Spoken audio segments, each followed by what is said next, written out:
Hey, it's Edge here for Counter Trend Capital, and on today's video we are going to be diving into DXY, which is the US dollar index. On this one, again, I'm going to be going from the higher time frame, weekly time frame, all the way to this more local structure where we might be seeing some kind of potential change soon. So let's get right into it. So on higher time frame, we're starting here on weekly time frame. So this is very large time frames. Again, I'm starting my count here from 08 lows.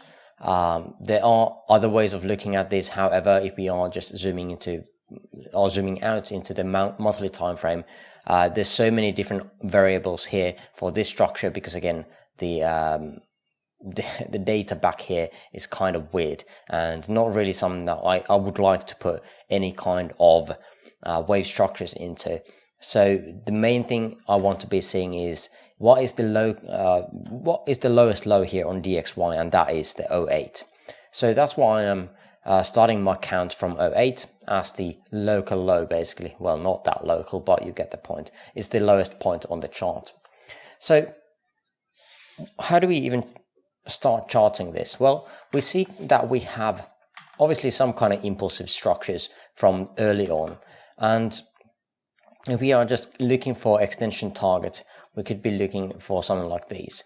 We can see that this tags 1.618, which generally fits into the idea that, okay, this could be a impulsive structure overall. So a motive structure which generally is thought more as an impulse wave, right?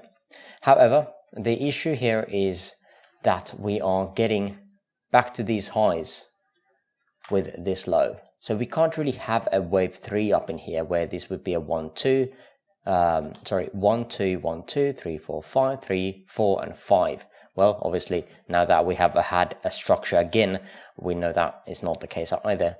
But this high here has reached all of these. This is generally a very strong support and resistance area for people who are using those terms, flipping resistance into support.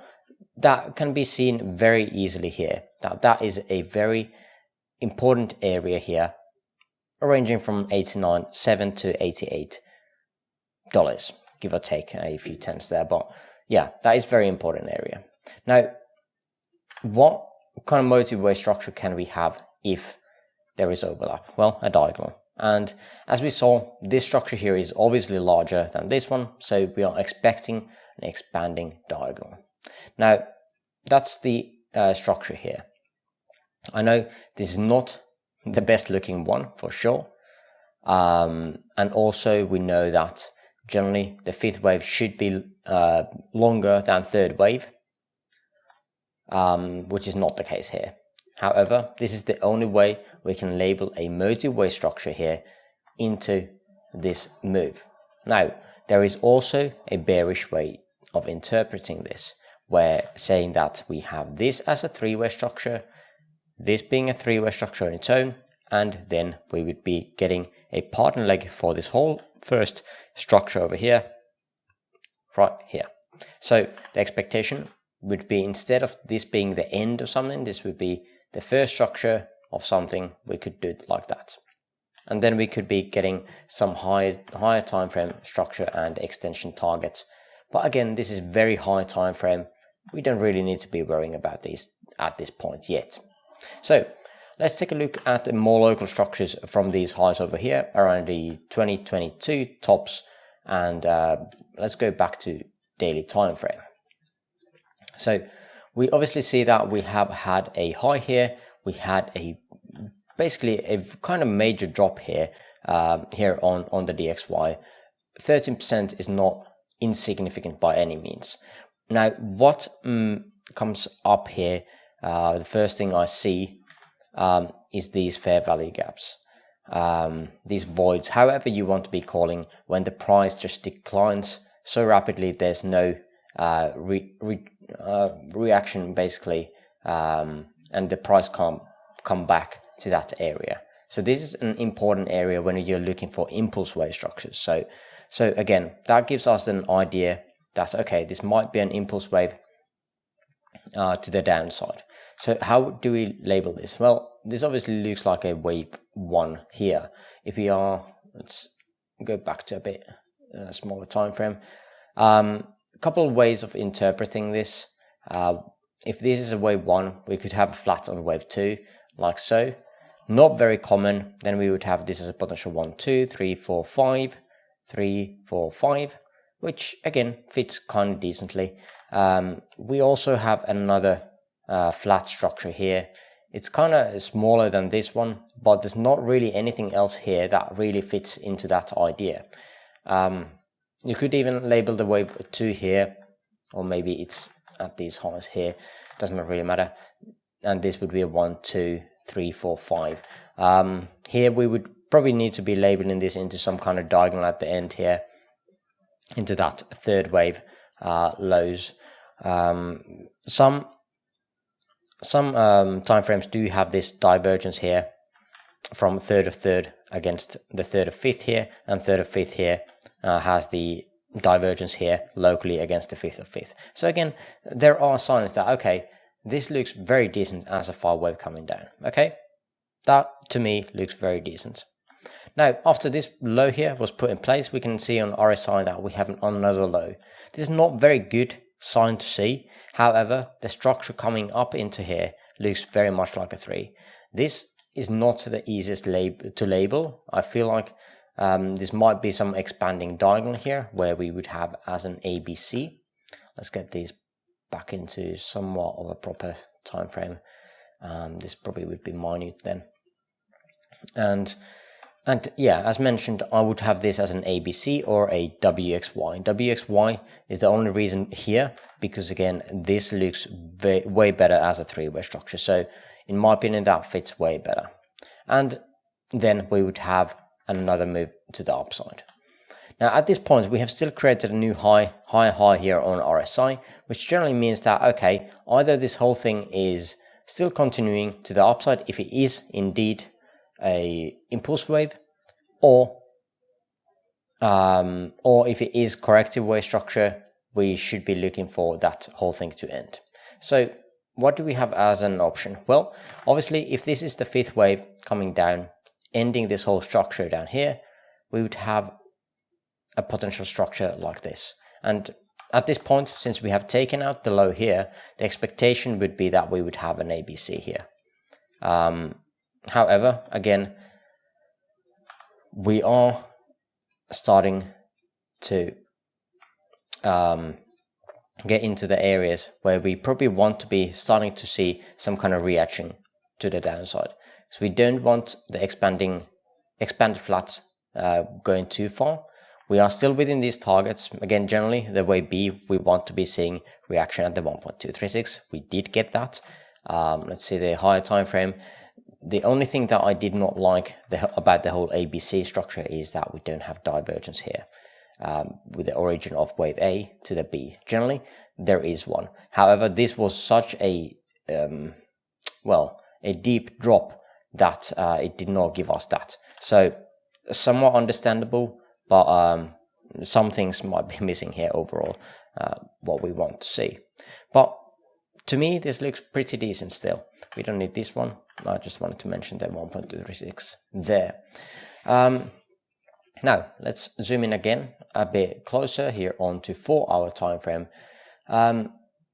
This structure is going to be a difficult one. We can see that we are ranging here on 4-hour time frame, and basically the area from 40 to 30 on RSI is going to be the support, and resistance is anywhere beyond the 60s basically. And we can see that there's not really a impulsive wave structure here that can be easily seen. Sure, we have a high here, we have some divergences, but so did we have here as well, right? So again, we can't trust the divergence too much. There's always also another possibility where if we are thinking that, okay, this is the most significant low here on RSI, so we could be looking for a potential extension from there. So you could be thinking that this whole thing would be an ABC or WXY as well.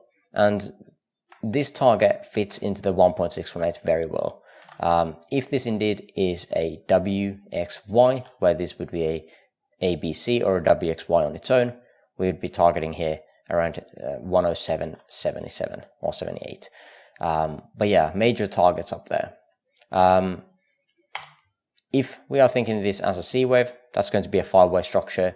It has been kind of impulsive. However, again, I feel like we can fit a channel very easily up in here that this whole thing has been following for quite a long time. And once this breaks, I can expect at least way more drastic changes with this whole structure of this whole thing. Now, whether we are going to be pivoting right here or a bit higher does not overall really matter. The expectation for me is that as this was such a good looking 5 ways, it's pretty much as good as you can get a DXY to have a 5-way structure, right? I'm expecting that to be the continuation. We have been basically in this same range since February 2023. Sure, we did take out the lows. Sure, we did take out the highs now. But the expectation for me is to create another structure where we'd be coming down like this. This would be giving us the potential of some kind of a rally on stocks. However, there has been climbing on stocks as well when DXY has been rising as well. So again, they're not always going against each other. So keep that in mind when you want to be comparing those two. Now, on a very small time frame, there has been some shifts in market structure, like these lows have been taken, but I'm not sure if that is major low to be, or major enough low to be taken. There's no divergences here either on 1 hour, 30 or 15 minutes. So again, it could be that we have just another 3-way structure here with the continuation to the upside. What I would be looking for here is taking out some lows like these or breaking this channel and seeing if we get a reaction from the out of this channel and then look for a potential trade downwards. That would be the only trade I would be at the moment interested in. But again, you can be comparing US dollar against any of the indices, even Bitcoin. Major moves normally go against each other. So that is somewhat of an important thing to look at. And if this indeed creates this kind of leg, I would be expecting that more of a rally soon. At some later time, we can be taking a look at how this expectation corresponds to the other indices and what the expectation there would be if this was to happen. But for now, I think this is pretty much everything I wanted to talk about on DXY, and we'll get back to this one once something important happens again. But that's going to do it for this video. Check out the links in the description if you want to be having smaller fees. And yeah, that's pretty much everything here. Thanks for watching and catch you on the next video. Bye bye.